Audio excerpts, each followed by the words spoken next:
The sting of death often aches hard, and the final send-off of a loved one is undoubtedly a difficult moment for those left behind. But recently, more and more people may be warming up to a new method of interment. There's a rapid increase in the number of cremations taking place in the last 1 year, and you only need to visit one of the 18 crematoriums in Kenya to get the full scope. The Kariakor crematorium is one of the busiest in Nairobi. It is from here where a high number of high-profile personalities have chosen as their final pit stop to the afterlife. The foreman of the crematorium tells us he's been busiest over the last 12 months than all of the 25 years he has worked at the Kariakor Hindu crematorium. Kwa saa hii namba imeongezeka, sio kama vile mbeleni. Saa hii sasa mwaka hii kutoka Januari namba imeenda juu sana. Wa India hata Afrika iko mingi. The crematorium burns an average of 6 bodies a day, up from just 3 bodies 12 months ago. The upsurge largely attributed to the coronavirus pandemic.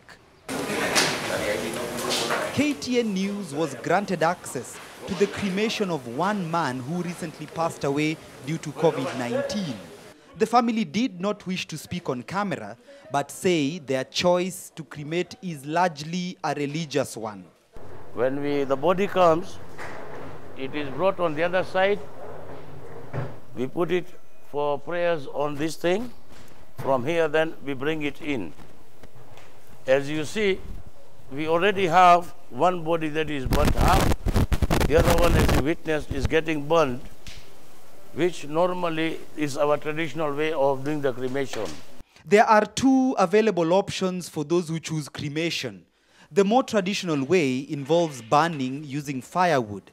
It takes longer but costs less. Alternatively, the more modern and faster electric kiln can be used, though one has to dig much deeper into their pockets. It's only 40,000 Kenyan shillings for non-Hindus and 18 for Hindus. Despite a long list of personalities having opted for cremation as opposed to the usual burial ceremonies often accustomed in the African setup, reactions towards cremation remain largely indifferent. Hiyo jambo nimeiwaza sana katika maisha yangu na nimeangalia sana mpaka nikaingia kwa Biblia nikasoma, lakini sijaona mahali imeandikwa mwanadamu anahitajika kuchoma. Wale wote waliokufa katika Biblia niliona wakifanyiwa kuzikwa. Kwa mfano, Yesu Kristo alikuwa ni Mungu yeye mwenyewe, na kulikuwa kaburi ambao yeye mwenyewe aliweza kuzikwa. The current societies should embrace this the new way of burying the dead, because the population has increased. We are building most of our areas where the burial rites used to take, and I think the space is becoming small by each day as we go up.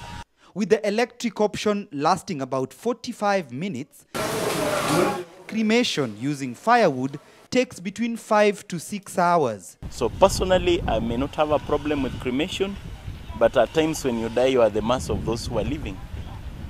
So I'll have a choice, but at that time, I'll be helpless.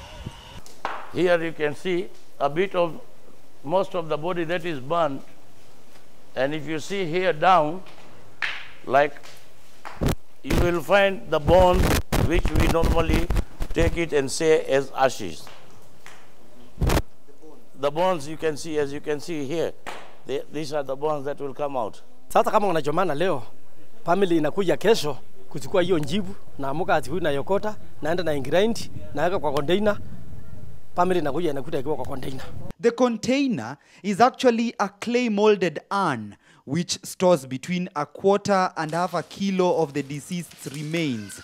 For example, if it's African burial, I come to understand it can take 5-6 days, and then people changa, all that kind of stuff. You see, the more you put it, the more expense occurs. Like in this one, you just have to come with the coffin and the body, plus the documents which are required for it, and we do the needful that is to be done. And it is going to save a lot of costing from the family members in their time too. Though controversial, especially among cultures and religions not accustomed to it, cremation remains a viable option for those who want an easy and quick send-off. Timothy Otieno, KTN News.